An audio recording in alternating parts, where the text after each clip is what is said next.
জয় মা তারা। ইনি হচ্ছেন তারাপীঠের অধিষ্ঠাত্রী দেবী, দেবী তারা, যার পূজা হয় তন্ত্রমতে শাক্ত পদ্ধতিতে।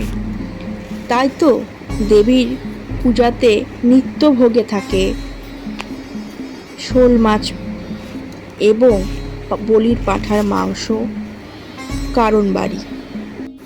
এছাড়াও থাকে পোলাও, নানা রকম সবজি ভাজা, সবজি, পরমান্ন, মিষ্টি, নানা কিছু। দেবীর এই ভোগ প্রসাদ দর্শন মাত্রই ভক্তর জীবনের সমস্ত দুর্ভোগ কেটে যায়।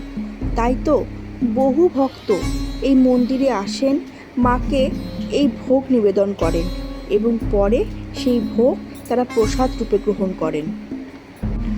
কথিত আছে, মাকে নিবেদন করা শোল মাছ পোড়া যদি কোনো ভক্ত প্রসাদ রূপে গ্রহণ করেন, তাহলে তার জীবনের গ্রহদশা থেকে তিনি মুক্তি পান। এই যে দেখছেন বামদেব, ইনি মায়ের এক পরম সাধক। যিনি বামদেব হলো মায়ের মানসপুত্রও বলা চলে। তাই তো মায়ের আদেশে মায়ের ভোগ নিবেদনের পূর্বে এই বামদেবকে ভোগ নিবেদন করা হয়, কারণ মা অভুক্ত সন্তানকে রেখে নিজে ভোগ গ্রহণ করেন না। তাই মায়ের নির্দেশে তার মানসপুত্রকে আগে ভোগ নিবেদন করা হয় এবং তারপর মায়ের ভোগ নিবেদিত হয়। জয় মা তারা। সকলে ভালো থাকবেন, মা সকলের মঙ্গল করুক। জয় মা।